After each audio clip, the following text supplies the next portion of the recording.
Without commitment, you'll never start. But more importantly, without consistency, you'll never finish.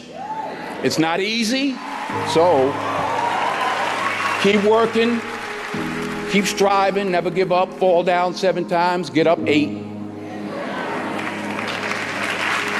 Ease is a greater threat to progress than hardship. Ease is a greater threat to progress than hardship. So keep moving, keep growing, keep learning. See you at work.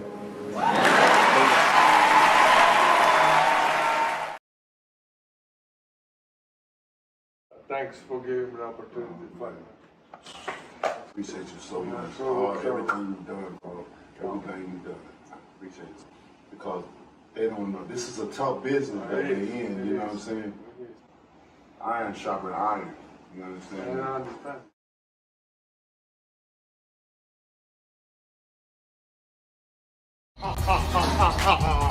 Woo! While they sleep, we work.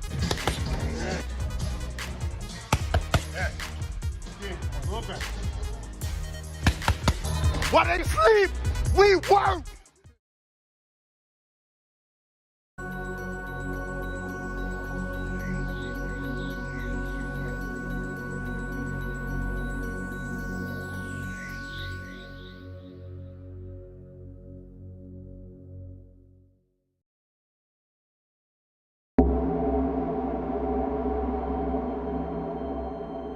You speak as though I have conquered death. I live death every day.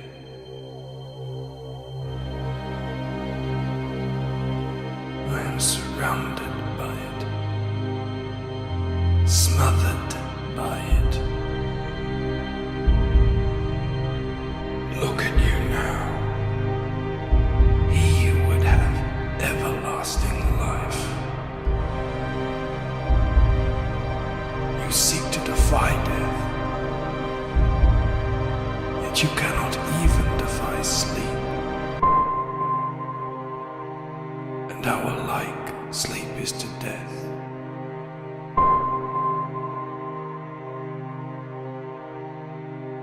It is a painted death.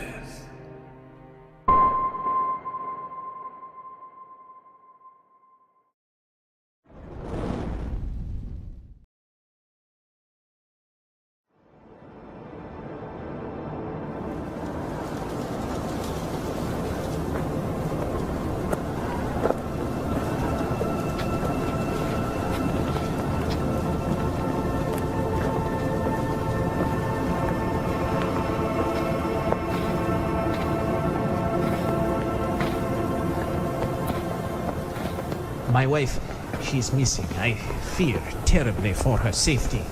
Some women are just looking for a reason to go missing. She disappeared into the Ahedar Desert, the heart of the Whispering Waste. As suicides go, it has an exotic appeal. I fear she has returned to my former mansion. If you would track her, find her, bring her home. You'd pay me in sad looks and liquor? The mansion was never reclaimed by the tax collectors. Dark rumors swirl amid the whispering winds. Land leviathans maroon amid the dunes and cataclysms past. If my vault is untouched, its entire contents, the wealth of 5 noble generations, are yours. You had your openers and closers reversed. I should warn you, Sir Thief, or Nachtin the boards call it. The dead citadel. Worse still, the Whispering Wastes do not lie empty. Rumors swirl of a figure, stooped and shrouded in grey, face hidden, dragging a silver blade at his side, carving his way through the criminal element of 2 entire countries. None have divined its purpose, and it has only ever spoken one word, one most would not even recognize as a name.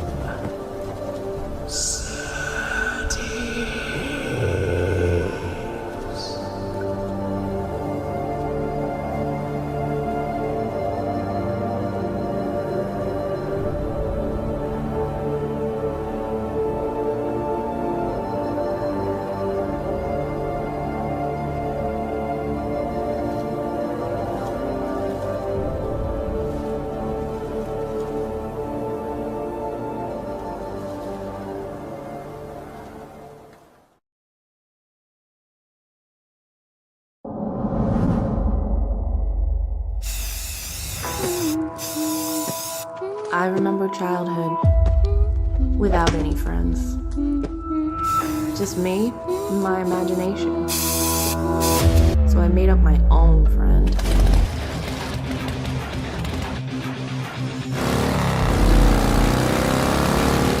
Crim's my best bud. I don't know what I'd do without him. But there's some things we should keep locked away. Not the imaginary friends, but the imaginary fiends.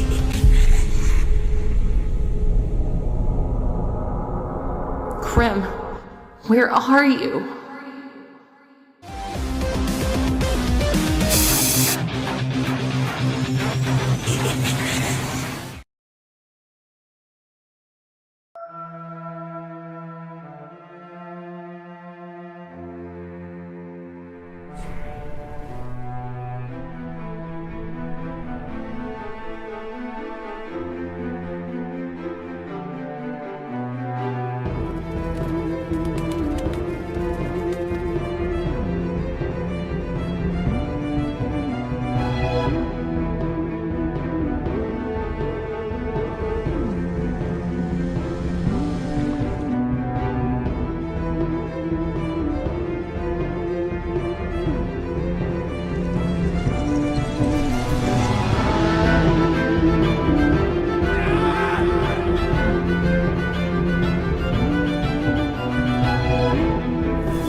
Nosfero. Does this word not sound like the death bird culling the living dead at dawn? It is the name both ghouls and demons dare not say, for they know it means death for the undead.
What is up, all you fine people? I'm in a damn good mood this Friday for no reason, which is the best reason of all.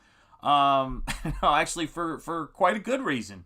I woke up, the planet was still turning, the sun was still rising, even though you can't always see it here in beautiful New England. And I thought to myself, it was weird. I was thinking about positivity, and I was thinking about one of the things that is the weirdest thing in the world, which is a lot of people find it odd that I can talk and draw, or paint in this case. I still think of it as drawing. And I'm going to say hi to the chat in just a second, but I've got to say this because this is something that's been on my mind. But I find the weirder thing is that I can grind away on this comic stuff, and I can try to solve all these problems, and I can push against this crazy tide of trying to create something and fund something with you guys' wonderful help and get it out there in this world and still be unbelievably positive in spite of the difficulty. And the weirdest thing, my brother Gabe, who you guys know, Gabe El Taib, if you haven't checked out his channel, please do check it out. And Joe Mello, it goes great, man. It goes great. And I'm going to be talking to you guys, going through the chat in just a second. But he sent me a text, And this is the kind of thing that happens with Gabe, which is really great. And Jericho, because we're all sending messages back and forth, all the Double Impact crew. And he said, "Be great today, gentlemen." And I thought, that is such a strange thing, because I was just talking to the pharmacist. I called up the pharmacist for a prescription, and I felt compelled to not say, "have a good day," but said, "have a great day." And I was thinking, this is so important, man. This is so important. And I wanted to share some of this with you guys. So let's see who we've got here in the chat. First off, we have Amanda B. Amanda B, I tip my cap to you, my lady, as I must do. We've got Stephen Rockwood, always bringing the positive thunder. Speak of the devil, 551 backers. And a channel member. So much great stuff comes from Stephen Rockwood. Check out his channel, and thank you for being a channel member. Thank you for having Nosfero's back and having my back. I appreciate it, brother. We've got Scottsley here. It's always great to see you, Scottsley. Glad to see you on this fine Friday. I hope you were doing well. We've got Skunk Artworks here. It is great to see you, Skunk Artworks. He says, "Hello, everybody. Guten Abend." And I probably butchered that and said it wrong, but let me just say this. Same back to you, and vielen Dank. Let's see what else we've got happening in here. We've got Brian Kriskow. How are you doing? The six-gun gorilla himself. It is great to see you, my friend. I hope you are doing well. We've got Raiden Radio. I tip my cap to you, Raiden Radio. It is great to see you. We've got the man himself, Joe Mello, always bringing the thunder and the positivity. It is great to see you, Joe Mello. I hope you are doing well. We've got my brother from another mother in Pulp. How are you doing? Zaid Comics. Phil Diaz, I bow to you in the chat. We have got, let's see who else we've got here. Double A, it is good to see you, Double A. From a Double Impact brother to a Double A, it is great to see you. You will always be Triple A in my book, my friend. Know that. We've got Cranberry Langers, channel member Cranberry Langers in the house. It is great to see you. We've got Muralist 1. Howdy to you, Muralist 1. It's great to see you. Let's see, everybody saying hello, hello. Happy Friday, everyone. So let's talk. Let's do what we do here. So I'm working on Nosfero. This book is wrapping up. I am painting some stuff I can't show you, unfortunately, because there's a mask reveal, and I'm just detailing at this point, guys. But here's the good word on Friday. Every single page of Nosfero is locked storytelling-wise, and it's just about final rendering right now. So that's the great news that we've got right now. And so my goal is to render the hell out of this thing and have it ready by the end of the artwork, ready by the end of the month. And I'm just going to be chipping away at it, and going through it. And it's a good thing to set a deadline like that at this particular point, because it kind of keeps you in the groove. That's a tremendous amount of rendering to do. But I figure a week, let's do this thing, man. Let's do this thing. Let's make it happen. Because the hard work is over. And I've just been feeling so euphoric about that. Because there's this expression I've always thought was fantastic from the old Sinbad movies, which was, trust in Allah, but tie up your camel. That has always been my attitude with doing work. So when I got over 50% of the book, I didn't go, all right, we're there. Like, I can relax, or I can start to let myself, feel a little bit more comfortable with the artwork end of things. I didn't feel that way when I got 3/4 of the way done. I didn't even feel that way when I had 2 more pages to go. But seeing all of the pages now and how great they look, I am over the moon. And it's so fantastic to get to this point, because this is Comicsgate's, as far as I know, first fully painted comic book. And guys, if you want to pick something that is insane to try to undertake, I would say doing a fully painted comic book is one of the most crazy things. I've done comics before, but I've never done a fully painted comic before. And it's because you guys are here having my back, and I appreciate it. So this was the thing I was thinking about, and I was talking to my family about this recently, and a lot of my friends, which is the weekend is such a great time. I know a lot of you guys work on the weekend. Some of you guys don't work on the weekend, but I can't overstate this. It is always a great time to start something new. It's always a great time to try something, to reach out to a friend of yours you haven't talked to in a while, to sit down and start writing that book you were thinking about, or more importantly, to go for a walk, to get on track, to get things together. And the thing that I was thinking about Fridays, and what made me want to do this today, is that I think you get to the end of the week, you're exhausted, and you kind of just, or get to the pseudo end of the week, depending on what kind of job you have, and you're exhausted, and you don't have that moment to necessarily reflect and get excited about the next thing, because you just finished the last thing you were working on.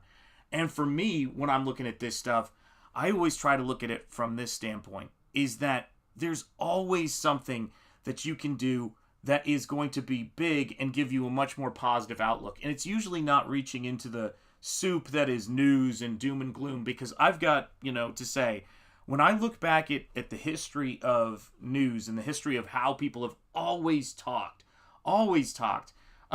people don't work 7 days a week, only weather gives me time off. That's what I was going to say, Hunch. I was thinking of you, baby. Channel member Hunch, the Dirty Roofer. It's right. I have so many friends who work on the weekend. Pharmacy don't close on the weekend, right? All of that kind of stuff. So it's much more the theoretical Friday, right, Hunch? And the thing about it for me is that when you get to the end of your week, I always say this, make sure that you at the least do a little bit of a check and say to yourself, who are those people I wanted to reach out to and say hello to? Who is that person I haven't talked to on the phone for a while? Guys are notoriously bad at this. I don't know if any of the fellas in the chat know what I'm talking about. To where we wait, like we'll go, oh, I'll call that dude next week. I'll say hey to that person. I'll go and, go do this, thing I'm going to do to relax. I'm going to get in shape. I'm going to start exercising, which Lord knows I should do. We all kind of put that stuff off. And as I'm sitting here and I was doing this stuff, there was a clear moment in the creation of this comic book. And there was a clear moment in the decision-making process where I basically looked at things and I said, because I've always had the attitude to make the best of the time that you have when you're working, and make the best of the time that you have when you're living. And I said, if I don't do this now, when realistically am I going to do this? When is the plan to make this thing happen going to happen? And it was a bizarre thing because, oh my gosh, we've got Eric the Guapo. It is great to see you. I tip my cap to you, sir, in the chat. It is great to see you, my friend. Yeah, everybody's saying hello, hello, hello. It is great to see. Now I feel bad for eating my crinkle cut fries. Never feel bad for eating your crinkle cut fries, by the way. That can be a fun thing too. Treat yourself to a nice steak. Treat yourself to whatever you're interested in, but take a moment to savor it. Don't do stuff on the run. Because I have to say this, man. It's like, and Timmy Mello channel member, I guess we're 8 hours early for today's stream. No, actually, I'm going to be doing that. I'm going to be doing that stream later with Mrs. Enjeti. But I was sitting here painting, and I go, my gosh, I've got to do a stream while I paint on stuff they can't see. Because it's another thing. You can always come up with a reason, with the best of intentions not to stream, right? You can always come up with a reason to go, well, I can't really show anything. And I just said, nah, make some overlays, build something out in Photoshop as quick as you can, and then just start talking to people, because I still feel positive and I still want to talk to people. Oh, just had a pepper and egg sandwich. Absolutely. Absolutely. Yes. Enjoy them for me, Cranberry Langers, because I want you guys to be enjoying your lives. And that's the crazy thing about it.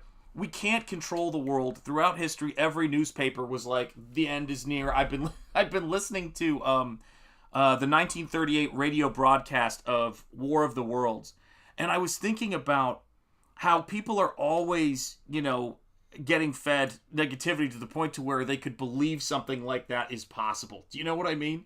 And I just think, man, be positive, Tariki says, greetings and salutations may be more than innate talent. It's just pure determination and work that leads to great stuff getting made. Everyday growth is maybe the best goal. You're absolutely right. It is the little things, and wisdom from the chat as always. And I was sitting back and I was just thinking when, and I could be wrong. Let me see if I'm right on this. I believe Tom Cruise was 24 when he did Top Gun. I think that Orson Welles was 23.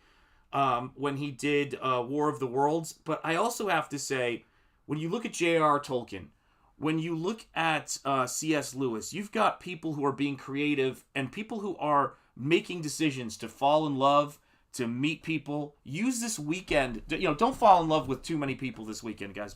But do use this weekend to do something. There's something cool, something fun, something you haven't tried near you this weekend. Because, guys, if I hadn't leapt into this stuff, and if I hadn't started this channel, and if I hadn't done this, we wouldn't be doing the crazy fun things we're doing here on this channel. Hail Siege Perilous, it is great to see you, my friend. Yes, if I could control the world, I wouldn't. Amen, Eric. And that right there is a bit of wisdom for everybody. One of the greatest things that I think saps the strength out of people is not looking at the things that you can do right now around you to improve your day, and not kick those things down the road that are going to make you feel better in the long run to help you start building. And instead, we kind of sit around and we do an audio commentary of our life. You know, in many cases, it's a doom and gloom audio commentary.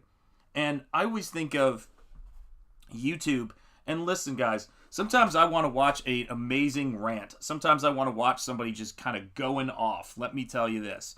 It absolutely happens. I'm not, one of those folks who's... sometimes I want to watch boxing or watch a action movie or a scary movie, whatever it is. But I always come back to this one idea, right? It is this what you put into your head and the stuff that you put around you is definitely, what is it? A soul becomes dyed with the color of its thoughts. And I was just thinking, I feel at the end of the day, in spite of all of the crazy things I've seen in my life and the things that have not been optimal, as some would say, I always wake up in a positive mood because I always feel like it's those incremental changes that we do over a long period of time that have the big difference. And I guess that's the thing about Nosfero. You crazy cats who've been watching me make this book this entire time, if it's felt like it's taken a while for you, let me tell you, it feels like it's taken a while for me. But all of a sudden, you just keep grinding away, you keep your discipline down, you have faith in where this thing is going. You look down and you see 33 pages of painted comic book, fully painted comic book, meticulously painted, of a character I had to invent, of a world I had to invent, of all of these things. And I have more pride in what we've been able to create here together than I can probably ever, get across to you. And I find a reason to be positive all the time. Guys, I've got a Cyber Frog PVC figure right here. Do you guys understand what I'm talking about? This is something that somebody dreamed up when they were at their lowest point. So imagine some of your lowest points you've been in, right? Getting tough news about a child, getting horrible career, adversity, and just saying to yourself, I'm going to put one foot in front of the other and I'm going to make dreams materialize into physical reality and find my audience, man. Let me see here. I've been watching the Trailer Park Boys recently. Love that show. I do not know how or why I never watched it before. And that's what it is. You get introduced to something new by friends, man. I really appreciate your striving, Shanth. Oh my gosh, that's really kind of you, Cranberry Langers. Thank you, channel member Cranberry Langers. And your passion is evident. And that's the thing, guys, is that I've always told people this. Think about the things you want in your life. Take a beat and write those things out. And if you've got them, think about how grateful you are to have them. Very, very important. I'm not going to go all 5-leaf clover on you, but I might. You never know. But the thing I was thinking about is the incremental changes you make towards it. Sometimes it's a big thing. Like I look at young people, and the young people, and they'll say to me, I haven't got anybody in my life, and, blah, blah. And I say, well, if you've got nobody in your life, my attitude was when I was, like, trying to start the whole dating scene, is I basically was like, if the more times I go out there and say, hi, would you like to go on a date with me, not to me, that'd be weird, date with me, the more chances I have of that finding that person. If I do nothing, if you don't take a swing, you can't get a hit. Same thing goes with sending my artwork out to people. Sorry, we don't like your work. Sorry, your work is crap. Sorry, I'm not interested. You're not what we're looking for. That's all there is, man. That's all there is. But that one yes is the game changer. That one time somebody gets into what you're doing is the game changer. And that's what we're looking for. Shanth, you have a book. I should check that out one of these days. Stephen Rockwood, you really should. You really should. As a channel member, as a longtime friend, I don't understand. And you're right. Hail Ethan is right, Siege Perilous. And hail John Malin, too, for that. Because I look at John Malin holding that Dale Keown cover and how excited he is about it. And I just go, that is what it is. I've seen the Trailer Park Boys live. Nice, Joe Mello. Coming in and dropping it right there. I've seen them live, man. I love it. And you think about this stuff, right? John Malin, when he was coming up and he wanted to be a comic book artist, one of his great heroes in this world was Dale Keown. And now he knows Dale Keown. He's got an incredible cover by Dale Keown. And he said something that was really touching when I was on, a couple weeks ago, maybe? Or I can't even remember. On an episode of Post Kangs with him. And he said, I've got Pitt and my character on the cover. It's like Dale Keown's character is high-fiving my character. That's the attitude that moves us forward, right? That's the attitude that will always move us forward. And we just got to keep going, man. Finding and building any relationship takes work and commitment. Amen. But first, you have to become someone worth committing to. And that right there, when you talked about, I have no interest in controlling the world or whatever, running things, you're absolutely right. Because those changes of first make yourself, the artist that someone would want to back. Make yourself the person that somebody wants to get behind and root for. And that's something that really starts with, sure, introspection, surrounding yourself with the right people, which is really, really important. But that's something that starts with you. And Bob Ross used to say this all the time when people were painting. You have control here. It's your world. Well, your inner world is the same way, man. Your inner world is the same way. That's what it's about. You know what I'm saying? Tip of the cap to you, Muralist One. Absolutely. And so we have that opportunity, right? It starts with us. I mean, Jordan Peterson, man, talk about someone who's been through the mill. All he wanted to tell people is these are the things that are important to life. And he started with something really basic, like clean your room. If you find yourself stepping over crap all the time, maybe you do need to go get some new shelves, but 9 times out of 10, what I've found is I need to organize the shelves I have and get rid of the trash. And taking a little bit of time to do that makes you more productive, more efficient, and it gives you a sense of accomplishment, man. That's what it is, And it's like, I love hanging out with you guys. I love doing it. There's always a reason not to, but there's always a better reason to hang out and stream. Going from being a fan of Dale to sharing a few beers with him, crazy how things come together for Coach Malin. That's right. And nobody can tell you what your path is and how to walk it, but he knows what his path is, and he's moving down it. And it's the same thing with me. I know what the things are that I want to put my time and energy into, and being negative isn't really one of them. I have no problem looking at something and going, no, that's not my thing, and it's not having a backbone, but it's not my driving force. It's not what I want to have, as the central focus at the end of the day. It's not for me. Heck yeah, man. Ethan, Malin, Zach will all get acknowledgments in my books. They blaze the trail. God, I can't read. I'm so sorry, Siege Perilous. They blazed the trail and took lots of hits. Much respect to all of them. You're absolutely right, man. And that's the other thing too. I really get a lot of inspiration from excellence in people. I try to look at people who do an excellent job. When I see Tom Cruise doing an insane stunt for Mission Impossible 500 or whatever one we're on, where he jumps a motorcycle and he looks over at the other stunt guy and says, "Don't be careful, be competent." It's these little acts of kindness and these little acts of competence and these little acts of positivity that start to open doors for you. And it's not, it's not some, it doesn't need to even be some kind of ideology. Just think about how you feel when you do something kind to somebody. Think about how you feel when you go, when's the last time I've been sitting at home staring at this screen all day? When's the last time I went for a walk? When's the last time I went to a bookstore? When's the last time I there's this book I've wanted, there's this thing I've really wanted to read. I've never listened to a book by this person. I don't know this musician. Maybe I should go and check it out. And I think in the chat, a lot of that stuff happens. Amen. The bacon stream. God, I love bacon. It's so important. You're just dropping a bunch of sound advice, Sean. Yeah, I hope so. Thank you so much. And it's just this, guys. How do I put it, man? I remember I had a student, God, when I was feeling daffy, I had a student who said to me, they were like, they said something to the effect of, but it's hard to do that. It's hard to send out your work and get rejected. You know what I mean? I just wish there was an easier way to do it. And I said to him, I wish I had a straight left arm, but that ain't going to happen. So what are you going to do? You going to lament what happened, or are you going to go and get to work? And for me, it's getting to work has always been the answer, man. That's what the answer is. Hail Mo Biggs in the house. It is great to see you, Mo Biggs. Legend. I tip my cap to you, Mo. Much love. This is why I only treat everyone with kindness at all times. That's exactly right, Mo. That is exactly right. That is why you are a pillar of strength in this community, my God.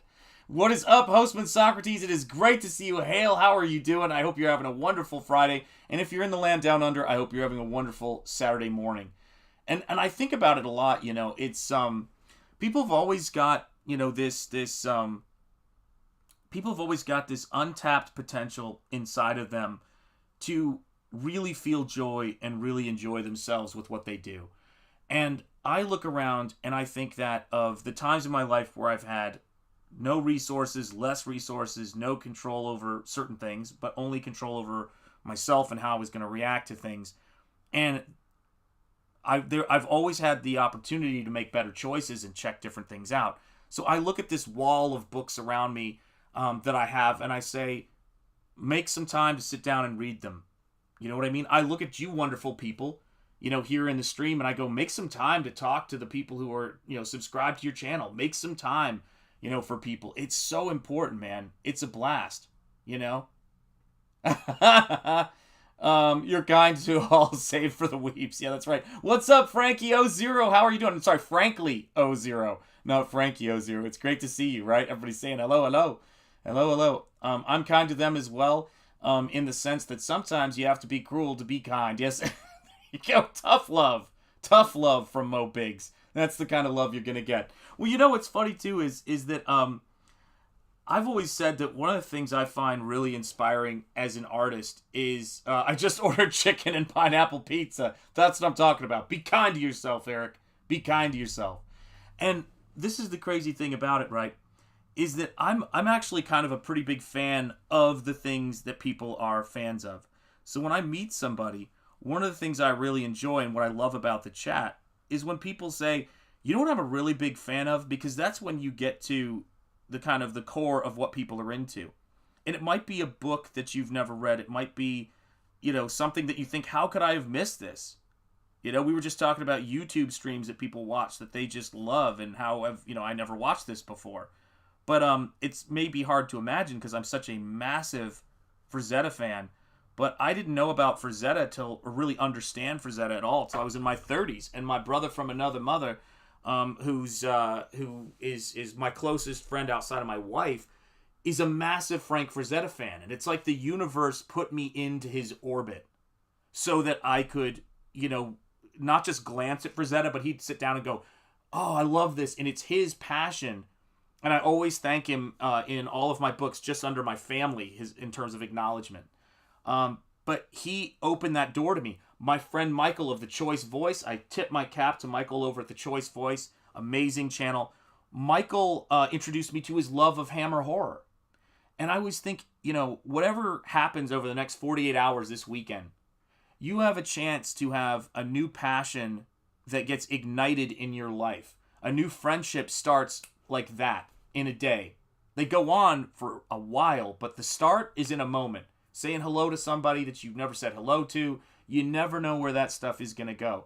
And I think the thing about the sort of demoralization strategy that you see around a lot of times, and we have no reason to let ourselves be consumed by that, is to get people afraid to step out, is to get people afraid to be excited for the future, which is so ridiculous because the present's all you got anyway, man. Go out there and enjoy it. Yes, do it, no cowards. Amen. That's why I played that video at the start of this stream, man. It's absolutely true, man. Yeah, we got to keep it awesome, man. Thank you, Cranberry Langers, for being a channel member. Shanth Enjeti Art, you opened my eyes to who Antonio Lopez was, and now I'm starting to go down that rabbit hole of who influenced these other artists. Oh, that makes me so happy, man. Thank you, Hostman Socrates. I really do appreciate that. Because that's why I like to talk about artists, because, guys, I came into school, college, as a blank slate. One of my favorite and most embarrassing moments as a college student was we were watching a slideshow on the history of illustration, and this hurts to tell, but it's the truth. And one of my late great mentors, Tom Seguros said to me, I was showing a slide, and I said, wow, this art is really cool. I mean, it's so well rendered, and it's doing this kind of like amazing thing. And they go, well, why do you like it so much? And I go, well, it's kind of retro, and it's kind of got this wholesome American vibe to it, and I just love that about it. And the teacher said to me, Shanth, that's Norman Rockwell. And without any awareness whatsoever, I was like, well, he's really good. That is how bad my art history knowledge was when I went off to school. I want everybody to think about that for a minute. I had the Image Comics creators, I had Frank Miller, I had Dave Stevens, I had all of these different artists that I grew up on from my era in comics, but I didn't know who Norman Rockwell was. Think about how insane that is, Minefield. Let's see. Check out Pop Culture Minefield. He had a stream where Frazetta's granddaughter, that's right, Sarah, was a guest. Indeed, I will. Yeah, absolutely. Yeah, I mean, guys, that's how that stuff opens up. That's how it all unlocks. Do you know what I mean? Everyone starts at 0. Amen. And what's crazy is, I think it's so important, like, every now and again, like, I don't believe you can drive a car looking at the rearview mirror, but every now and again, it's useful to take a second to look in that rearview mirror and see how far you've come. You know, see how much you've learned. I mean, the English language seemed impossible when I started it. Now it's only mostly impossible as I attempt to read. But it's, Norman Crack Rockwell, exactly. And today, many consider Shanth Norman Crack Rockwell. Exactly. But I think that that's important. And, you know, every now and again, I'll email some teacher. I'll think of them. And they had me maybe for one semester in college or whatever in elementary school.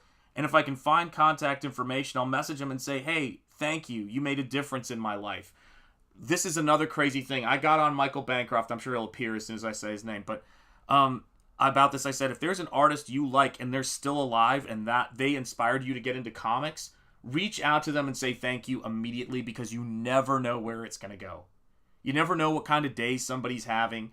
Are you going to be that person who's like saying to them, you know, when they're like, does anyone even remember my artwork? Was anyone ever affected by this? And it can be, you know, parents, if you've got, you know, parents you've got a close relationship with. It can be anybody in your life. It could be a niece or a nephew who needs your support, you know, and you just say, hey, you're a cool kid, whatever it is. Make that stuff happen. It's so important. Yes, indeed. Thank them. Absolutely.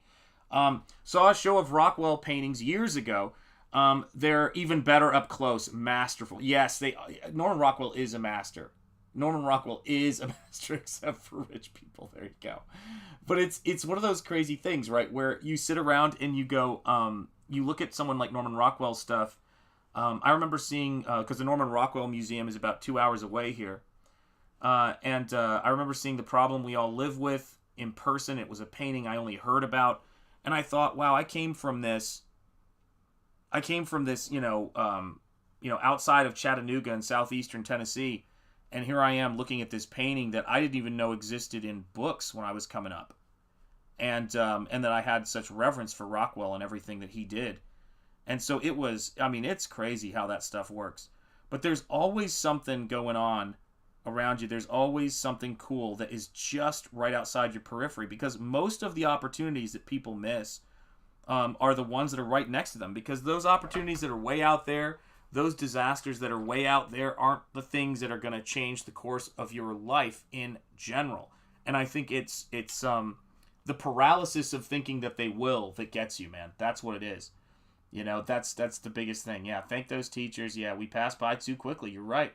I hear Rob is a master artist. He is. Everyone watch Rob and his Wheel of Destiny while we can. You're absolutely right, man. And Rob's another terrific guy. Like, what are the chances? Now, think about this for a minute. What are the chances that you're going to, you know, get to make friends with people who are on the other side of the planet? That happens so often here, man. What are those chances? You know, it's crazy to think about. And here I've met Michael. I've met all of these guys. Stephen Rockwood, channel member, behave. Let's see here.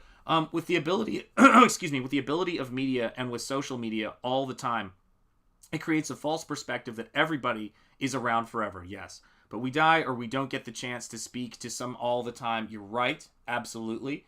Hail Stephen Rockwood drawing indeed. Hail Mo Biggs. There you go. And I think this is the other aspect of it, right? That when you see people all the time, when you've got friends, when you got people in your life you care about, when you got paper, I'm not here ever to, when I'm thinking about the stuff I'm doing, to think about, like there's people who go to on vacations places. I think of the vacation movies. And it's like they've got this strategy that they've got to see everything. And they end up seeing everything, but they don't enjoy anything. And I remember realizing that, that was a kind of experience that I had sort of gotten, which was I would go to comic conventions and I would show my work around. I'd wait in lines for hours. And, then you'd get a good review or it wouldn't lead anywhere, or you'd get, no review. Someone would just shrug or whatever. And I just thought, wow, this is killing my love of comics. Thinking about it only in these terms.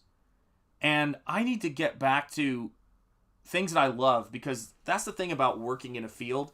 If you're not careful and you don't, pay attention, gotta feel like this is like Ferris Bueller quotes are about to drop or something, you can miss out on the thing you love about it. And that's why I always tell people one of the coolest things in the world, if you're the kind of person who likes to back books and support artists, it's one of the coolest things in the world. I love doing it. And if you're the kind of person who loves to read books, there's so many things you should have in your life that are just your hobbies, that aren't the things, or at least one. And it's hard to find a hobby for people like me, man. I really struggle with it. But have a hobby, know the things you're passionate about, and if you don't have that thing, try anything. Stop, drop, and roll. My wife started knitting, God, it feels like forever ago now. Maybe it's like 15 or 16 years ago, maybe. But, and she was just knitting these, she's not here so I can say this, she was knitting these bizarre shaped scarves that were attempting to be like parallel. They were not parallel. I still wore the damn things, but they were not parallel, people. They were not parallel at all. And the thing that gets me about it was that she just liked knitting. And now she does stuff that I can't even, imagine. And I always say the canary in the coal mine for me when I'm talking to her is if she's not knitting, if she's not doing the thing that she loves. I know some of you guys are pet people. You love your pets. Go spend some time with your pet when you get a chance, man. You know what I mean? That's the stuff, right? If you're thinking, you know what? I've never had a pet, and I've always wanted one. Find that pet out there that needs you. You know what I mean? That's the stuff. Life is made out of those little decisions that make things so much better in the long run, those relationships. I mean, I told my wife that, it's like, when you have a pet, enjoy that time, enjoy, what your experience with them, and don't think about anything else. Like, if you just enjoy it, make sure you're taking care of your pet, make sure you're reading those books you care about. It's such a weird thing, because the best example I could give is that I was terrible at reading, as many of you guys know in the chat. It's like it's rough, guys. And so I got afraid of fiction. I didn't want to read books because it was such a negative experience. And I suddenly thought to myself, so many of the people and the artists, the creators, and the minds that I enjoy keep citing fiction that gave them their strength of themselves, their understanding of themselves. And I don't have that. What would happen in my life if I started really not thinking about it's got to have a paper written about it, not thinking about how slow I read and everybody in the class is faster at reading than me? But what if I sat down and tried to get better at, enjoying fiction and just not overthink it? And damn, it's changed my life, guys. It's changed my life, And I love that stuff, man. Yeah, amen, Cranberry Langers. You know what I'm talking about? Oh my God, I didn't know who's hostage. But yeah, I know what you mean. Take things for granted. Yes, indeed. Loved when they held John Candy hostage in which movie? Oh yes, the best vacation movie, the first one. Yes, when they're going to Wally World. That's what I'm talking about, right? Don't go to every single thing and just enjoy it. And sometimes you gotta take John Candy on. Part of the story I don't like is that little boy gave up looking for happy after an hour. You're absolutely right. He didn't put posters up or anything. He just sat on the porch like a goon and waited. Amen. That little boy got to think. That little boy's got to think. You got a pet. You got a responsibility. If your dog is lost, you don't look for it for an hour and then call it quits. You get off your ass out there and you find that dog. I love that. It's one of my favorite lines from that movie. Take your time with it too. I read one comic a day. I take in the story, admire the art, and when I'm done looking, I think about it for a bit, and then close it up. Soak in the media of comics. You know what's crazy is there's so many comics that not only have I read, but I've reread so often. Because it's like, sometimes I'll say, when's the last time I've read a particular comic, Hulk 340, and really read it? Read all the word balloons. What was it? One of my favorite lines from a comic book was in Hulk 340. I still remember it, where he says something about, what if we let Hulk go and he gets into trouble or something? Now I got to read it to get it right. And he goes, and the other guy goes, what if we try to stop him and he kills us? And I thought that is such a great bit of writing, man. That is, whoa, didn't mean to do that. You hit Command Z on that. That's scary. A little too up close. And I thought to myself, holy cow, what did I do? That's weird. Let me try that again. There we go. That's better. It's a little bit more manageable in terms of myself here. Let me see here. Yeah, audiobooks with no text to speak apps with the ability to read text from photos are a game changer. You're absolutely right. No, I need to do more of that. Yeah, and it's true. It's taking your time to cherish it. You know, it's when I sit down, like there's so much stuff that I love and I enjoy doing, and you know, going out getting a bite to eat or things like that. But I remember I was saying to the missus the other day, and I always say to people is it's like, you know, we always think about things in terms of bigger than we can do, because in a lot of ways it's safe. Because if we can't do it, if it's impossible, then we don't have to like deal with it. And sometimes little things like a staycation, saying to yourself, you know, I hate I've looked around my house or my studio sometimes and I've said, I hate living like this. I got to sit down and I'm going to repaint the walls in here. I'm going to organize things. I'm going to move some furniture around. I'm going to change my landscape, and that's going to change my psyche. And it's so important. Hail, Marcus Kelligrew, how are you doing, my friend? It is great to see you. I tip my cap to you, my friend. You gentleman and scholar. It is great to see you in here. You know, but it's true. How many times, like, I'll get an artist edition book. I'm fortunate enough to have some artist edition books. And I'll go, Shanth, when you were a kid, you would have given everything to have a chance to look at Todd McFarlane's artwork at original size, at Wally Wood's artwork, you know, at original size, Bernie Wrightson's artwork. Sit down, open these things up, because, you know, don't stop grinding your gears, you know, trying to you know, paint away on something when you're not feeling it. Look at something, take 20 minutes, look at something that's awesome, or 30 minutes, or an hour even. Come back and you will get more productive work out of it.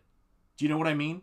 And it can be something as simple as, by God, I'm going to get a good night's sleep tonight because I haven't had a good night's sleep in weeks. I don't know if any of you guys have that, but that's a big thing, man.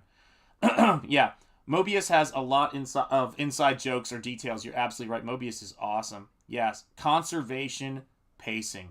Totally right, man. Totally right. And guys, it's like pacing yourself is a big thing too. Pacing yourself and not running yourself into the ground. You know, taking a second to breathe. Most of the people I know, when they're, you know, into the work and they're working really hard on whatever they've got going on, they're breathing, but they're only breathing in. They're not breathing out. That's why laughter is so damn important. It's because, you know, it's like your only other option when you're tense in order to breathe out is to start sobbing uncontrollably. And for those of us who haven't mastered that skill, laughter will do in a pinch. So watch something that cracks you up and have a good laugh with somebody. I think a lot of times people come to these streams because we start laughing. I know there were days where I was watching, and I'm talking like way back, like it's kind of scary, but I would be watching like the Jack Show or one of, you know, the High Council streams. A lot of those things that aren't even, you know, there anymore. The play-by-play of what's it called? The Throwdown in Toontown. And I was just cracking up, and I realize every time I start laughing my brains out how much I've needed to laugh, you know, and how much I've needed to have some positivity. I kind of was always amazed by that because I'm very pragmatic. I'm not one of those people who just is positive for the sake of positive, but I try to be aware of, you know, what I'm doing and say, all right, man, if things aren't working out this way, what have you got around you right now that you can start dealing with, solving, so that you can get to that space? And that's 100% of why I'm here, why I'm in CG, is I never give myself the luxury of saying, it's not out there, you're never going to find it, and let myself be demoralized, right? Laughter is the fear killer. You're absolutely right, man. We need that in Dune as well, and respect to Dune. Don't change Dune, please, you fiction editors out there. Let it be. It's great work. Cannot push creativity. Absolutely. Well, it's funny too, right, OC Steve? Because it's great to see you, brother. It's been a minute. The thing about OC Steve, that's hilarious. The thing about OC Steve is, and OC Steve's like, please tell me. But it's is that if you go to your desk and give yourself the chance to make work, you will make work. Like, the biggest part of my job is going to the desk to work, right? But here's the thing. There has to be a time when work is over, particularly when you're self-employed. And it can be an 8-hour day, it can be a 12-hour day, it can be many a thing. Whatever fickles your fancy, right? And 16-hour day, depending on. But at that point, you have to say to yourself, it's over and I don't get to think about it anymore. Like, I'm going to be concentrated. I'm going to be effective. I'm not going to overtrain. OC Steve, you hit the gym a lot, right? Same thing. Don't overtrain. Don't overwork. That's what it's about. Shanth, I will see you on your later stream. Absolutely. Ciao. Good stream, everybody. Good stream. Shanth, thank you so much. Cranberry Langer's channel member. God bless you. Absolutely. Yes. Have a good one. You know, and that's a thing for me that when I'm painting and stuff like that, where I go, you know, take a minute to find the photo reference you need. Like right now, this may shock you to know, I'm painting some female figures on this page. It's I'm rendering on the second to last page of Nosfero. The last page is over there, and I'm doing rendering on that one as well, because like I said, all the pages are painted. They're all there, guys. They're all there. It's crazy to be able to flip through the book and just go, okay, I want to tighten that up. I want to adjust that. It takes a little while to get that final cut, so to speak, of the work, but it is it changes everything when you're at the point to where you can see the whole thing come together. And I'll just go, instead of finding almost, you know, the reference I need for this particular phenomenon and rushing it, right? Whether it's like a hand pose, why not just take my hand, put it in that position, and get a photograph with the lighting I need? Instead of just wearing myself down, why don't I take a second to find what I need, you know, and find what I need to make this happen? And sometimes, you know, again, as Joseph Campbell loved to quote that Polynesian saying, we're standing on a whale fishing for minnows. Sometimes that's what we're doing. You know, we're standing on a whale fishing for minnows, you know? And I think it's so important. And OCC says, absolutely, brain is a muscle to need to expose to different things. Otherwise, you get tunnel vision. Amen. Yeah. You know, it's funny. Target fixation can be such a thing for people. And it doesn't go anywhere good. And one of the worst intellectual illnesses of college, and it's probably true everywhere in the creative space, is they try to tell students that you should treat every work like it's going to be your masterpiece. Like, this book is your great novel. This comic book is your massive success and your IP or whatever else. Guys, let me say this. That's how I dated. I was like, every girl, I need to look at her like, is she wife material? Is she going to be the one? Is she going to be this? At a certain point, I was like, this is ridiculous. I don't even know what that thing is and who I'm going to be in the future. I'm just going to try things I haven't tried before, because my approach has been disastrous. Which is, I've been effectively meeting the wrong kind of girl for a while.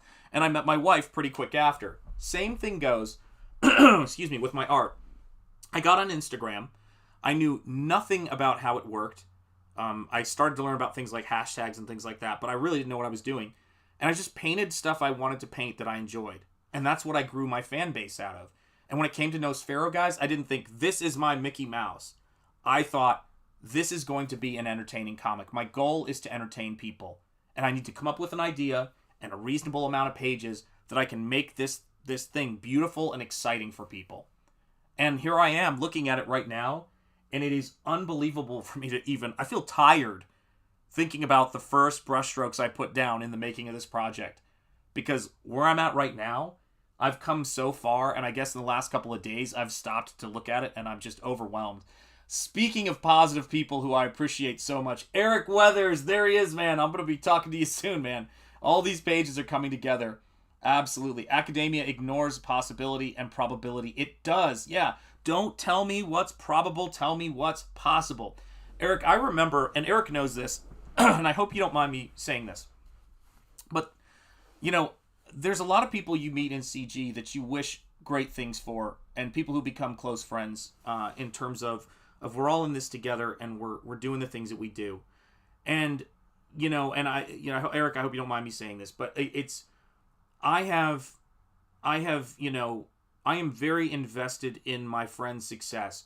And there are friends of mine who, you know, have had amazing opportunities, you know, in front of them. And I've taken time to pray for these guys and say, you know, that they deserve this and I want this for them, and send good, you know, vibes their way and pray for them. And I think that these are the things that I think about a lot, right? It's like, and Eric is one of those people. And I think that, you know, when I see, because we've all had conversations in CG, but we've had conversations with our friends, right? Where we're like, I don't know if it's possible, like, how is this going to work out career-wise? All of that kind of stuff. And then it's almost like it's a miracle in a lot of senses, although it's the result of so much hard work, so much faith, so much support from our partners, our friends, and our backers, and the people who support what we do, where the clouds part. And at any moment, you know, when you look at it from the outside, it seems like it's meant to be. But at any moment along the way, you felt that moment where you were like, maybe I should quit. Like, what am I doing? And I'm one of those people who's like, never, ever give up. Keep going. Yeah, Battle Brick Road for life, people, for life. I love me some Battle Brick Road. I was so excited when I got Battle Brick Road, and Eric knows this, that I got the patch that comes with Battle Brick Road, and I super glued it onto the front of my caps. So when I go for walks, people see it and they go, where'd you get that cap from? What is that? I go, it's Battle Brick Road. It's a comic book. It's available on Indiegogo. Check out Battle Brick Road. It's like, and I tell them what it's about. They think it's so cool. And yeah, we're making really cool stuff. And I think that's like one of my friends who made that. How cool is that, man? It's the best, you know? Congratulations, Shanth has solved the riddle of steel. Yes. Steel isn't strong, boy. Flesh is stronger. Yeah, the riddle of steel is, I love Conan. I loved when we talked about that movie. James Earl Jones and Arnold crushed it in that flick. It was amazing, man. It's an amazing flick. And interestingly enough, probably one of the earliest sort of important flavors that went into this comic book was John Milius's Conan movie. Like, that was something that really spoke to me. Oh my God, my brother, anytime, man. You are very welcome. You've enriched my life so much with your presence, with your creativity, and with your passion, man. I thank you for it, Eric. I really do. Yes, indeed. I still need to read Battle Brick Road. You absolutely do, man. And it's crazy because I always tell people that, you know, it's like you see things and you see people being creative and trying to push positivity and great work out into this culture.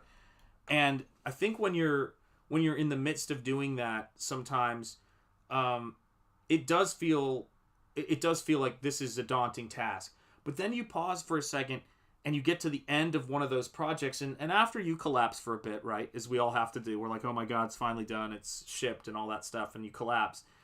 You can't ever erase the knowledge that it's possible, that you can do it. And I really do think that when you guys get books in your hands as backers, it's different than pre-orders. It's different. Because what you're saying when you back a comic book, when you back Nosfero, when you back Battle Brick Road, when you back Terror in the Trenches, when you back The Lost Pages, when you back so many of these books that are linked in the description for that matter, when you back these books and you get it, the book comes in the mail, or the PVC figure comes in the mail, and you say, I can affect change in the culture. I can affect change in the culture by backing these creators. I can help to shift this. And by backing these creators, they can do what they do. By them doing what they do, more eyes are going to get on it. By more eyes getting on it, it grows and it grows and it grows. And it becomes a bigger and better thing. People hear about it. Every band that starts out small and somebody goes, hey, have you heard this dude? Every podcast that starts out small. Have you heard this podcast before? It doesn't grow linearly. It grows in exponential bursts. And you have to have that patience during the, prolonged period of frustration and then a huge step forward.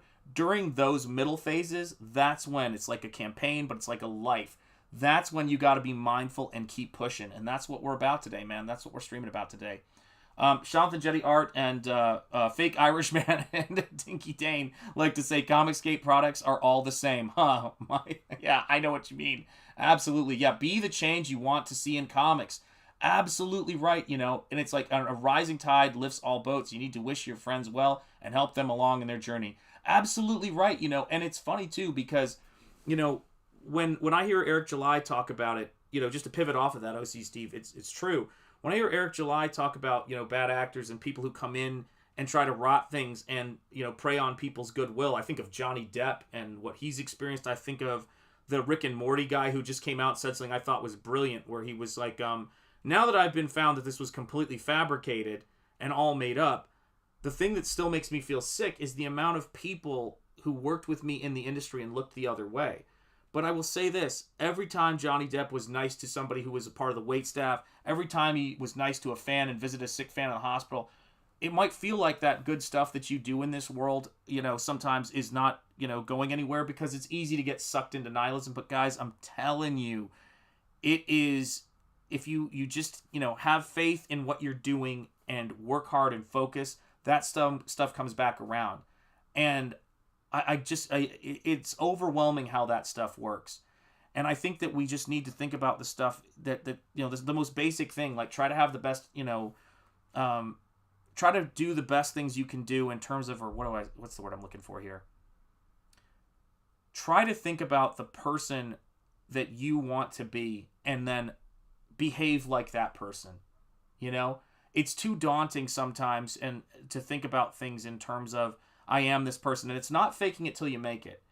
It's if you like the idea of saying thank you to people when you get something and you never say thank you enough, start saying it now, right? If you don't say please enough to people when you're asking for something, if you don't say people have a nice day, regardless of their reaction, be the person that you want to be, man. That's what it comes down to. Do you know what I'm saying? And it's so important, it's so important.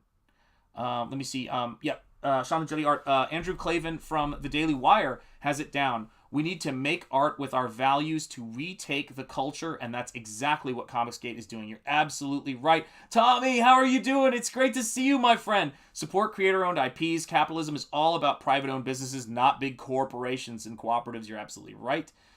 Most people in CG are reviving genres that were killed by the Comics Code Authority.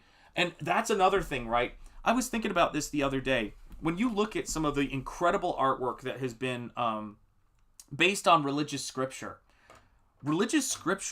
and whether it's Hinduism, whether it's Christianity, whether it's Judaism, whatever it is, the artwork that has come out of that has never been the sort of staid pap that people think of when they think of having an experience with the text.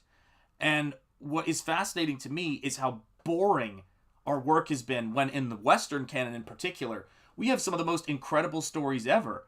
I was just looking at, reading the other day, I was listening to the audio of the story of Samson and Delilah. And I was thinking, this story, like, how well do I really know it? And I listened to it and I thought, this is incredible. And it inspired me to make a painting. Just like, the Greek tradition and the Judeo-Christian tradition inspired Michelangelo to paint the Sistine Chapel. We're still talking about that stuff. I mean, it's crazy how all of this stuff works. And so I said to myself, there's this comic book. It's not like there's this comic I want to read per se. Is a little bit of it. But there's this thing. There are these things that you aren't allowed to do in mainstream comics. I'm independent now. I'm going to do them. I'm going to make comics where there is romance, where there is sexiness, where the heroes are strong, where the art is beautiful and lovingly created. I'm not going to do lima bean mouthed characters. It's not going to happen, nobody accomplishes anything just thinking about an idea. You're absolutely right. Absolutely right. It's the grind. It's the work. God, I want to just show so many pages to you guys right now. It's crazy. But I remember when, and John Malin's not watching, thank God, so I can, he knows I can show this, but I want to talk about this piece for a second. When John Malin asked if I wanted to do a piece inspired by Nosfero for the Visions book that's coming out with Godlike, I think, my first reaction, I'm just like realizing it's out of focus, but my first reaction was to freeze. Was to completely freeze. And I was like, I don't know what I'm going to do. Like, what am I going to do for this? It's going to be a book. Like, John Malin's paying me for this. I want this to be great. And it was like my brain went blank. And I just said, make pulp. Make a great pulp illustration. Make something that grabs people by the throat. That's what he's hiring you to do. He's hiring you to do what you do with your characters. Nobody else is going to know that better. But just give him something that's going to make people feel excited, and that meets the criteria. Female pinup character, go. And that's what you do. Coming to Comicsgate and finding BD is so refreshing. Yes, indeed. Because we have a noir fantasy and historical fiction in comics again. Something I had been craving for years. I love bande dessinée so much. It's crazy. Yeah. Believe it and achieve it. Nobody accomplishes anything just thinking about an idea. And that's why you go to the gym, right? You always talk about that. It's important. Yeah, still waiting to get more indie comics with good father figures. Nolan does some. Yep, absolutely. Dope. It has some strong Conan vibes. Oh, dude, absolutely. Absolutely Conan vibes. And let me say this, Comics for Everyone, that is a major factor in an adoptive father sense, which I think is kind of, again, it's a beautiful quality of the Superman story in a sense, that made me change the werewolf character in Nosfero from being this kind of like Igor sidekick to being essentially the father figure in his life. And he used to kind of like walk around on all fours, I know this sounds kind of crazy, but it was like there was this moment that really I come back to where I illustrated him for the first time as a biped. He stood up on his 2 feet, and I went, I've just changed this character fundamentally. Like, he is now, I had to make him into a man, so to speak, and make him into a father, and it demanded so much. And I got more engaged in the character. That came from the chat and conversations. Like, is there going to be a positive father figure in this comic? And I'm like, well, I can't wait for Nosfero to be. Yeah, booty. Oh, if you could see the page I'm working on right now, guys. The beautiful ladies in this book are, or lady in particular, Laurel, are a thing to behold, But I think about that sometimes. That's why, being grateful and paying tribute to different creators, is important. I know that the first issue of Teenage Mutant Ninja Turtles had a little drawing of a turtle holding up a sign that said dedicated to Jack Kirby and Frank Miller, and honoring your influences and honoring the things that are the things that shaped you. And I always have a dedication, in all of my books where it's like, for my wife and my kids, but I've always got, dedicated to certain artists, and it will be no different than any of my other books. The dedication page is really important because you get a chance to honor the people who, who've inspired your work and who've been there. And I love that. I love that aspect of what we do here. And we can change all of this stuff, but we've got to stop. Like, again, I think the biggest problem that we've run into, right, is we've associated the opposite of some of the the crazy, bizarre, untethered work that's out there, which are all about degrading and putting down certain institutions. We've associated those institutions with not being adventurous, which is insane, because the adventure of being a parent is pretty damn adventurous. The adventure of being a husband is pretty damn adventurous. And, the adventure of being a good person is incredibly adventurous. And I think good is just as exciting and more exciting and adventurous because you've got more limitations in terms of you have to have a particular moral compass depending on what is the thing that you are, doing in your story with your characters. And sometimes it's the scientist who's trying to, unlock some secret and find something new, and you get Journey to the Center of the Earth, or you get The Lost World by Arthur Conan Doyle. Sometimes it's the detective and the adventure of trying to solve crime and understand, why do these things happen? Why do these things happen? Let's get to the end, because there's always got to be a reason. If you eliminate the impossible, whatever remains, no matter how improbable, must be the case. And that's what it comes down to, Religion has never been allowed in mainstream comics. The independents have done comics about fallen angels, the influences of hell. You're right, and you know what the problem is with that, or what the obstacle is? And I'm running into this. God, I want to show you the page I'm working on right now so bad, because it speaks to this exactly. Good requires much more creativity and much more sophistication to make aesthetic and to make it feel rich. Do you get what I mean? Because you take a person and you put wings on them and you say that's an angel, and people go, I've seen that angel before in the robe. You take that angel and then you give them like horns and make them evil, and you go, ooh, that's cooler. Do you know what I mean? No, Eric, behave. You're going to get to see it before anybody else. The Abrahamic traditions were built on adventures of people. You're absolutely right. Yeah, we need to stop falling down a spiral of attacking the mainstream. Let your work speak for itself. Absolutely, rather than nerd rage. And Joe Mello with a super chat. Thank you so much. I'm looking forward to gardening with my wife this year. Fantastic, brother.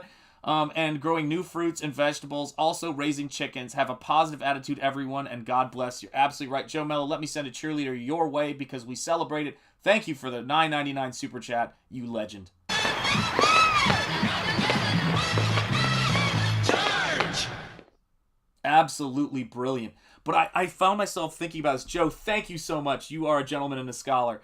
But I found myself thinking about it. But if you give that same angel, right, another pair of wings, right, you can do the same thing and make that beauty so much more elegant. we need character designers to really reach for the sublime. Do you know what I mean? The sublime in the good. And Nosfero is a force of good. You're very welcome, Joe Mello. Thank you. I tip my cap to you, brother. Blue Boy's here. Hello, Shanth. Hello, Blue Boy. How are you doing? And hello, chat. Indeed. Indeed, indeed. Need to be present in the conversation, aka touring the convention circuit and showing the quality of CG projects. Absolutely. And this is the thing that sort of amazes me, right? Is that good is powerful. Good is strong, and that's what I want to show people, that good is so strong. And you take an ox, lion, eagle, and splice them together with a human to make a cherub design. You got it. You got it. That's what it is. That's what it is. Postman Socrates says, Shanth Enjeti art, I like I said last stream, grimdark as a genre isn't necessarily bad. And I you know what's so funny? You'll love this. Not only did you introduce me to really a better understanding of that term, but I introduced it to my wife, who is a high school teacher and teaches art. And I said, look out for this, because this is a genre people are interested in. And I would agree with you 100% on that, by the way. It's when it loses that beautiful moral spark at the beginning and becomes nihilistic, it becomes bad. You're absolutely right, because again, guys, in so many of these stories of hope and overcoming, look at Saving Private Ryan. Look at Schindler's List, right? Look at David versus Goliath. Look at all of these battles where people lost loved ones and people blah, blah, but they were hopeful stories. They were stories of heroes. Look at, the Greek myths. The heroes went through, they were in worlds that were grim and dark sometimes, but that did not make the narrative grim and dark. That's the confusion people have. Do you know what I mean? Oh my God, I love Sloppy Joes. Joe Mello, I'm eating Sloppy Joes on my lunch break. God bless you. See, that's what I'm talking about. That's seizing the day, right? Yeah, grimdark is an interesting thing, because I've always found that most people, when it comes to fiction and pop culture, there is safety sometimes in the dark, in the nihilism, and because when you feel, and I'm not saying that grimdark is nihilistic, by the way, but there's safety in it because you can't fall out of the basement. Do you get what I'm saying? Like, you can't fall out of the basement. But the funny thing about it is, it's also a really great foundation to start trying things on and building off of, because it's a solid foundation. That rock bottom, as J.K. Rowling said in her Harvard commencement speech, she goes, in my life I hit rock bottom, and rock bottom turned out to be the, unbreakable foundation on which I built everything going forward. You gotta love that stuff. Do you know what I mean?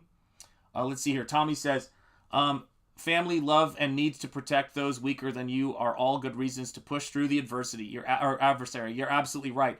Having a father figure do what needs to be done is good for everyone. It is right in every way. And there's something beautiful about it too, because I said to somebody with regards to fiction, if you don't have that type of father figure in your life, and we all know the one who's a really great example, right? And not perfect, but solid. Remember, it's never about perfection, right? But if you don't have anything approaching that in your life, fiction is where you find those guys. Fiction is where you find them. And if they're not being created in fiction, it is catastrophic for young men who don't have those figures. To me, Obi-Wan Kenobi meeting Luke in the first Star Wars movie was that in 1977. It's so important, man. It's so important. Let's see here. Timmy Mello says, the Odyssey needs to make its way back to pop culture. Agree 100%. And I'm sure there's some bande dessinée that has done the Odyssey, but I really do think that we need to do, those great literature comics. I used to look at those all the time, and people try to do them, but I just think that the trick is bringing the excitement to it and keeping the character of it. And Howard Pyle did it, so I think we can. You're absolutely right. The Odyssey does need to be there. 100% Siege Perilous. Like, I've got, God, where is it on my bookshelf? Sorry, I gotta look for a second here, because these are up-close glasses, and I don't have my distance glasses. But I have the Iliad and the Odyssey both over there on my bookshelf. And, guys, if you have not listened to those stories in a while, that's a great thing to do with your time, is put those, find the audiobook somewhere, and buy it on wherever you buy your stuff. Or if it's, what's the company, what is the company called? LibriVox, who does free recordings of copyright-free books. Guys, go to LibriVox and listen to some of these stories. They are great. Or if you're a great reader, I'm not a great reader. Volunteer to read these classics, or read one of these classics and put it up on your channel. If something is a great story and it's copyright free, go out there and read it and put it out there so someone can hear it. It's a great thing, man. Shanth Enjeti art, yes, there is a BD of the Odyssey and the Epic of Gilgamesh and that of Theseus. Oh, very cool, man. Yeah, oh god, Theseus, the Minotaur. Oh, there's so much great stuff out there. So many great stories. Yeah, absolutely. You're so right, Timmy Mello, and thank you for being a channel member. You're the man. Optimus Prime was my 80s cartoon father figure. You know what? I've heard so many people say that. And Professor Broom from Hellboy. I've heard so many people cite Optimus Prime. My friend Michael over at The Choice Voice, again, massive Transformer fan, and he said his favorite hero is Optimus Prime. So there you go. It's a big deal. My dad and I had a hard time reading Homer's Odyssey. Yeah, it is a tough one. It is a tough one. Yeah. In the grim dark of the far future, there is only war. 40K tagline. Yeah, there you go. There you go. Yeah, although I gotta tell you, some of the most beautiful things I've ever seen are people who paint those 40K miniatures in their artistry. Those folks are nuts, man. I mean, I've been humbled as an artist by watching people who are just world-class miniature painters. Holy cow, those folks are insane. And as funny as it is to think of that world as being so dark, they create these works of art that are so just, to me, beautiful and uplifting how they do it. You know what I'm saying? It's cool stuff. Oh man, Gilgamesh is another that needs a reintroduction to comics and pop culture. Thanks for mentioning that masterpiece. Well, it wasn't me. It was oh my gosh, let me just make sure I get it. Yes, it was Hostman Socrates, but yes, you're absolutely right. What's up, Soul Curialt? How are you doing, my friend? It is great to see you, channel member. Welcome, welcome. And Hostman Socrates as well, thank you. Yes. And that's why I think Bancroft is introducing with his book, The Lucent and Lucent 2 Pain of Death. Sign up is there. You can get the Lucent on his website. Go check out Michael's channel. Check out all of the links for his stuff, because he's really wanting to bring a lot of that stuff back. I mean, I think that Next Generation, Star Trek Next Generation, with Darmok, did an incredible service to getting people to go, what's Gilgamesh? You know, you got a little story of Gilgamesh in it, but pop culture can open doors. I mean, I'm sure I'm going to be introducing people in this, you know, or not introducing, most people know, but I am going to be tipping my cap to H.P. Lovecraft. I'm going to be tipping my cap to C.S. Lewis, to a bunch of different stuff. But my sincere hope when people are reading Nosfero is that it's an introduction to pulp. It's an introduction to Frazetta. It's an introduction to, you know, George Rosen. It's an introduction to all of the stuff. It's an introduction to Comicsgate. It's an introduction to the Iron Age media movement. That's what I really hope. And we need great artists to create iconic work of these characters, which is why whenever I get hired to do a commission, when I have time to do commissions, I try to create an iconic piece of artwork, because the great stories are buttressed and made more successful by iconic works of art. How many iconic pieces where Wolverine's got his claws and he's beckoning you closer? And do check out Beckoned Recourse, by the way, speaking of beckoning. How many illustrations like Punisher Limited Series cover number 1, or Hulk 340, or, Amazing Fantasy, right, with Spider-Man's first appearance. How many iconic covers? The Fantastic Four number 1 cover. But then the pinups and the artists who have contributed. Bernie Wrightson's Frankenstein. There's so much that we can do. Yeah, Lovecraft is pulp, 100%. Yeah, I actually am going to go, when we get a sunnier day, I'm going to be doing something I haven't done, even though I've lived in Rhode Island and went to school at the college that he references in Call of Cthulhu. My wife and I are going to go visit H.P. Lovecraft's grave in the next week or so, because he's buried at Swan Point Cemetery, which is like not even 30 minutes from my house. So yeah, like I'm going to be fueling myself up, you know, with energy and inspiration, you know. I've been painting Warhammer 40K and making dioramas for a few hours now. Wow, nothing professional. But dude, that amazes me because I could never do that. People would think I would like be able to do it. I'm like, are you crazy? That stuff is incredible, man.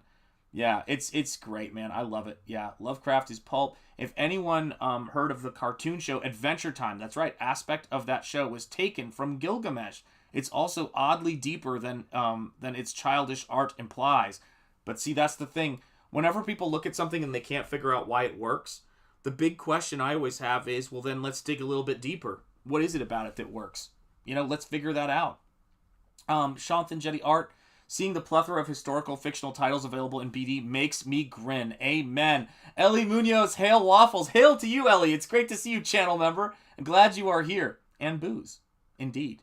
And booze. Well said, Eric Weathers. You guys are cracking me up. There were many references to Gilgamesh in Star Trek The Next Generation. Yeah, you're absolutely right. Absolutely right. God, I'm falling really far behind here. Let me see here.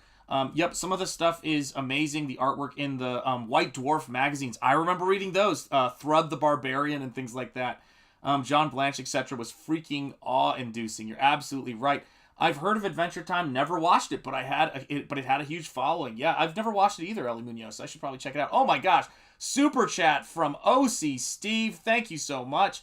From OC Steve, I'm heading off to WonderCon. Excellent. Have a great time, brother, here in SoCal. I'm glad I could catch a live stream. Blessing to you and your family, and thank you, and blessings to you as well, OC Steve. Have a wonderful trip, and have a great time, and let me get a cheerleader sent your way.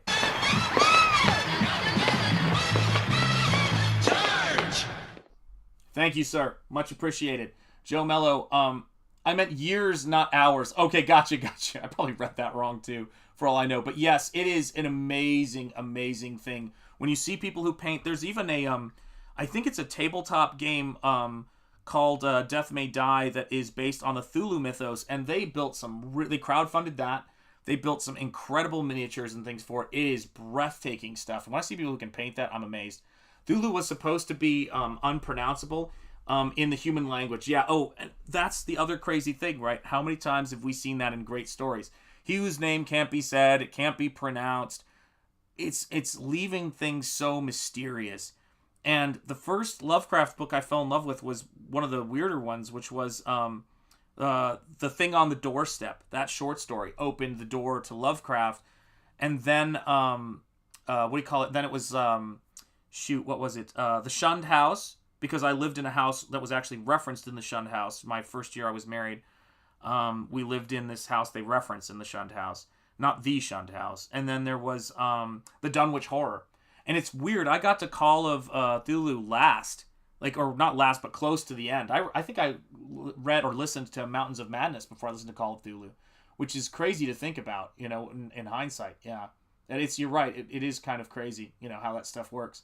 Let me see here. Let me adjust my glasses here. Shanth Enjeti, it's nice to see people discussing Lovecraft without constantly making references to his problematic elements. Well, here's the crazy thing about it, right? Is that the problem, that stuff, it's so funny. It's like people, how do I word this? And I would challenge their premise on this, but people always like to compare themselves to great people in a way that they perceive that they can outmatch them. So to me, Lovecraft was so, if for people to really get, how do I word this? This is the most important thing for me, because it was profound. I have, in my life, I've experienced, whatever, bullshit and stuff like that, racism or whatever. But, again, there's degrees, right? And there are horrific degrees, genocidal degrees, things like that. So let's all have this in context. But I never understood what someone who is racist fears until I read The Dunwich Horror. Not The Dunwich Horror, sorry, not The Dunwich Horror. The Shadow over Innsmouth. And I'm telling you something, if people want to have a better understanding, not so that we can punch it and fight it and all that stupid crap, but so that we can understand what the core feature of the fear is, the shadow and the core feature that H.P. Lovecraft fears, my God, The Shadow over Innsmouth is amazing, because what it's the fear of is the fear of what's, I'll leave it as vague as I can, of what's in you, of seeing yourself in something that you think of as being different than you, or it is a brutal, punch in the face in the most glorious way. I will thank H.P. Lovecraft for that, and I will tell you this, his legacy of genius far overshadows every other aspect of his life. And the thing that's crazy to me about it is, this is a guy we had for no time. Both him and R.E. Howard suffered tremendously with, I think H.P. Lovecraft was abused to pieces. I think he learned so much of his racial prejudice from his mother, and so much of his abuse was experienced at her hands. And he was not with us very long. I mean, he had stomach illnesses, which eventually was cancer and all of those kinds of things. So I always say to people is that sometimes some of the most profound work comes from people experiencing great human suffering and not perfection. And when people say, you have to you can't separate the art from the artist, I'm like, well, you can, but you don't have to. You can actually view human beings, particularly when they're dead, with a little bit of, well, unless they're horrific, like certain, people whose initials are AH, but it's, you can look at things and learn from things that you don't agree with 100%, which sounds like such an absurd thing to say. It's just craziness. You know what I mean? Just craziness the way people get into that. Yeah, if you do Lovecraftian story, do lean hard to the 1920s, Roaring 20s, have such wonderful visuals from the flappers to the cars. I love the 1920s. It is one of my favorite eras. That's why Speakeasy has been my thing, and I've been wearing these caps since high school because I just, it's nerdy, but I love them, man. I absolutely love them. Yeah, Thulu will drive you to madness. That's absolutely right. Absolutely right. Aldous on the farm, channel member just off Orwell Lane. I bow to you, sir. God, does it feel good to have all these 33 pages here to the point to where I'm just doing rendering finishes over them and double checking things. It's great, man. I cannot wait for you to get this book, dude. You have no idea. And thank you for being a channel member. Lovecraft left his politics on the shelf and entertained the masses. Well, he also put some pretty crazy, twisted stuff in there. But here's the thing about it, right? There was some prejudice. There was some twisted stuff in there. But that's not, this is the crazy thing. I don't think it's ever a good idea for us. And I know you I'm not, this is me just, going off of what you were saying. I'm not debating it or anything. But it's, I would rather know what, if people are suffering, if people have these fears, right, you can go online, you can hear any number of these things online today, right? But I think it's useful for articulate people to talk about what it is, like their primal fears and what these things are, because they help us to understand it a little bit more. We're never going to eradicate certain fears. And honestly, to live in a world where they don't exist would not be the world of myth and fiction and storytelling. Do you know what I mean? And I love that stuff about it. I am so grateful for the works of fiction that have come before, me and the things that they've dealt with, that they enrich me. And there's so much more gold in these things. There's so much more wheat than chaff in this stuff. It's crazy. I fear subversion much more than any open invasion. You're absolutely right. I do too. 40% Zed, it's great to see you. Is that the one with the fish people? Yes. Yes. The Shadow over Innsmouth is the one with the fish people. And it is terrifying, particularly when you're in New England. You start thinking wow, a lot of stuff is referencing, Innsmouth seems to be referencing certain places I've been up here in terms of the architecture and stuff. And you go, wow, I'm living in the place where he was dreaming these things up. With H.P. Lovecraft, we see the end result of his genius, but he certainly had work to overcome a lot of his life to put it all together. He understood fear to a point where it seemed personal. Yeah, he's one of those crazy cats who had a lot of anti-Semitism in his beliefs, but who married a Jewish woman. And, that was the only glimpse of happiness he ever got. And, of course, like all things, his inability to be away from Providence and, the family he came from and that kind of weird abuse ultimately doomed his marriage. And it's he suffered from the word go. He somehow managed through all of the poison in his head that he experienced, which is, abuse from his mother saying that he was hideous from the time he was born, for God's sake. And that he was fragile and he was sick even when he wasn't. I think she wanted him to be sick.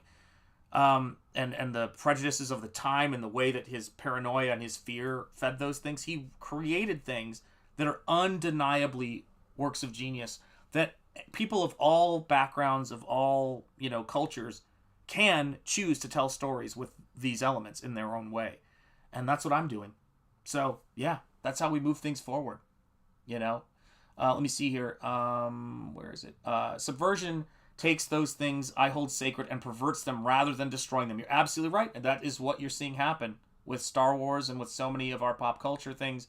But I think that's the craziest thing about it is that subversion will always lose to honest, well-told versions of these stories.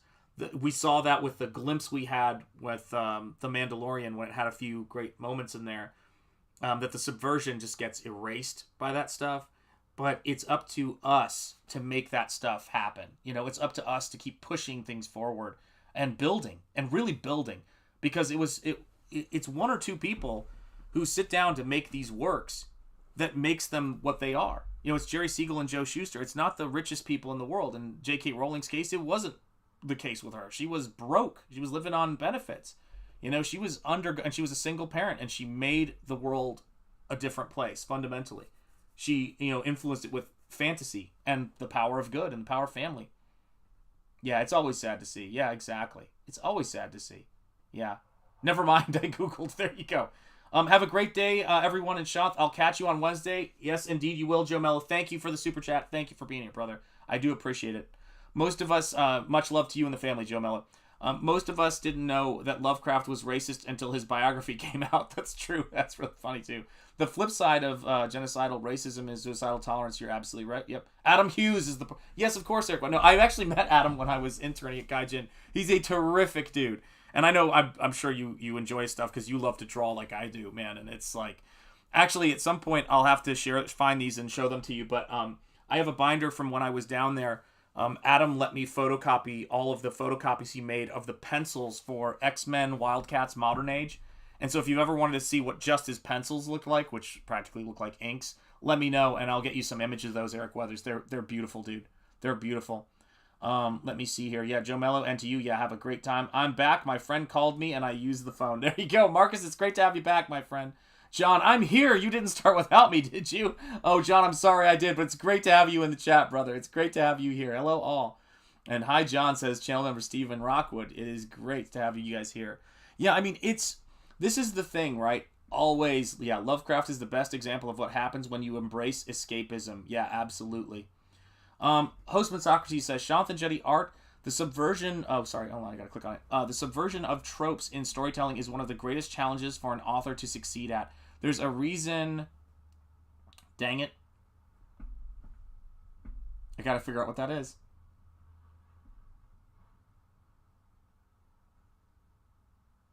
I know what that is, too. Shoot! Okay, you're gonna have to help me with that, Hostman Socrates. I'm so sorry. It's like, I know I'm gonna think of it as soon as I go away from it. Evil cannot create anything new. They can only corrupt and ruin good forces. Good forces have invented or made Tolkien. Yes, John. I love that quote. I love that quote. Yeah, everybody's saying hello, hello. She made the world believe in magic. Yes, she did. Absolutely. John, hail, dude. Solcurial says, hail, John, indeed. Oh, there we go. There we go. I think I see it. Where is it? Game of Thrones. There you go. There you go. Absolutely.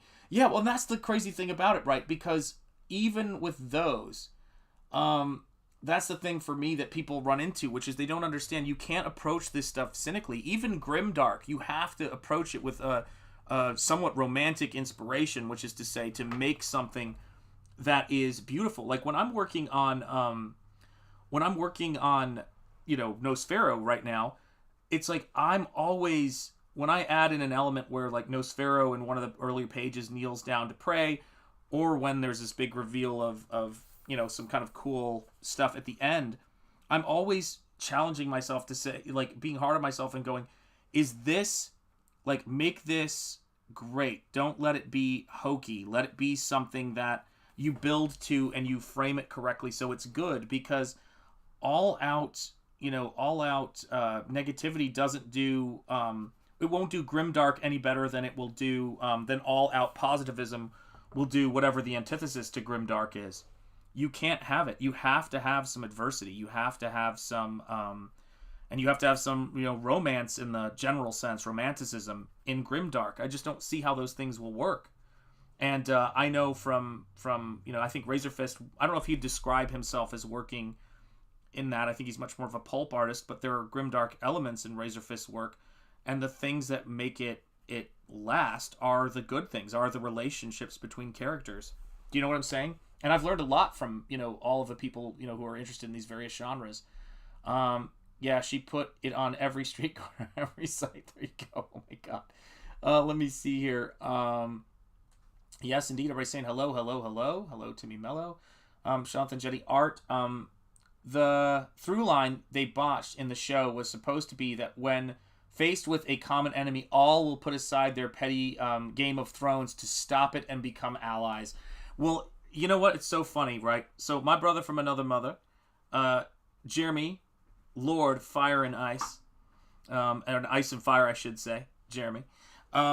He is such a fan and devotee of that genre, and knowing him, Jeremy is very, and I know this may sound, maybe this won't sound odd to any of you. If I were to have to sum up Jeremy, I would describe him this way. Still waters run deep. He needs a certain amount of depth to his fantasy. And it's the same with his artwork. If you look at the art that Jeremy collects and buys, if he's not, getting literary depth, he wants visual depth to that stuff. And it's the richness of the universe in Game of Thrones that in a lot of ways, I've met a lot of Game of Thrones fans, but Jeremy really got me to appreciate the depth of Game of Thrones with his passion for it. And you can't fake that. Just like certain people have done that with me, with Tolkien, the depth of those stories. And that's what I love. You know what I mean? It's just a great thing. You know what I mean? Even diamond sellers know to put a black cloth behind the diamond for proper contrast. John, that is absolutely brilliant. And you're absolutely right. God, that's beautiful, John. Conflict of emotion inside the reader stirs their heart. And isn't that interesting, right? That the definition of aesthetic is essentially, it's like a exhilarating feeling. It's a waking up, because the opposite of aesthetic is anesthetic, is a numbing, right? And to stir the heart and to get the blood flowing through the veins in a way that you feel it is the job of art. It's the job of creativity. And that's what we're here to do, guys. That's what we're here to make. And so I thank you guys, and I just wanted to send some positivity and just do a white pill stream for this reason. I was like, well, I can't show them what I'm painting, but I can talk to them about how inspired and excited I am, And it's like when you look at, Nosfero, just know, and you've been here for a lot of the painting of it, guys, but just know that this is the stuff that is feeding this project. The positivity, the enthusiasm, the optimism. And I will always, basically, my attitude is I will always center on that sort of optimism, because these stories, these fantasy stories and artwork has helped me through so many things, other artists' work. And my life would be poorer, without it in there. So thank you guys so much for everything, man. I'm like that with Tolkien, says Siege Perilous. I know so many people. Tolkien is my safe place. I've heard so many people say that about it. Comics for everyone, Tommy. Yes, indeed. I love that. That's one of my favorite things, actually, is Comics for Everyone, Tommy. Just so you know, I love that, man. Tolkien is a safe place. I'm that with Tolkien. Yeah, Frost, Shanth. Yeah, talk to him, Frost, Shanth. One of my favorite videos ever was the remix of that, by the way. So, I can be a little bit naughty. But it's yeah, I mean, I don't understand the cynicism. What was so funny about that? What's so funny about all this stuff is that you got to think about, regardless, the most important resource we have on this planet is good people who are positive and doing good things and working to kind of make this world a better place. But they are not a resource that we should squander by, covering them in negativity and putting them down. They're not fragile either, because good has to be strong. Positivity has to be positive in the face of all kinds of different obstacles. But let's be absolutely clear, guys, that when somebody goes and assails a fan base in general, they are squandering one of the most important resources for them and for everybody else. And when I'm painting, a page like this for Nosfero, it's like this takes a lot of energy. Streaming, will take some energy, but it's like, what am I going to use my energy for? Is it going to be to make people feel more exhausted going into, Saturday and Sunday, or is it going to be make people feel more excited and enthusiastic? For me, it's the latter. That's what we got to do. And I appreciate all of you guys being here so much. And I've got to bounce because family's going to be home in a little bit. And I've got another stream later with the missus. We're going to do some figure painting, assuming she doesn't come home and say I don't feel good or something. You never know, because the weather here has been crazy, man. But yeah, I have taken to saying evil prevails when you take the black pill. It's absolutely true. Now I'll be right back again. Laugh out loud. All right, John. So thank you guys so much for being here for the stream today. I appreciate you. Thank you, channel members, for being here. You guys are the best, and I appreciate you guys supporting me, and for the super chats today, guys. It makes what I do just all that much better, and it certainly makes what I do more possible, and it's something I appreciate from you guys. And thank you, channel member Admiral Wackass. It is great to see you, Shanth, and all good to hear all the positivity. My friend, thank you for your positivity, and thank you for giving good homes to artwork. You know what I'm talking about. So you guys, do me a favor, all take care of yourselves. Have a wonderful rest of your day. Know that I am sending you positivity, and I want good things for you. Blue Teddy Narrations, good afternoon, everyone. Indeed, those were great words, John. Yes, absolutely. See ya, and thanks. You are very welcome, Marcus. And yeah, you guys are the best. Bow, guys, and catch you all in the next stream. Amen. So yeah, go out there and greet this day. Make it a great one, because you deserve it. And know that I'm sending you guys all the best. All right, guys? So I'm going to play the credits with my channel members there. And if you missed this stream, go back and listen to it. I think that the things that we all talked about today, they're evergreen and something we always need to hear, guys. So take care, everybody. Much love. I will see you guys very, very soon. And go bring some positivity in the world. Let's show them what we're made of, right? All right. Take care, guys. Much love. Thank you, thank you, thank you. And here go my channel members. Peace, and as always, because peace is what my name means, stay gold. Much love, everybody. See you soon.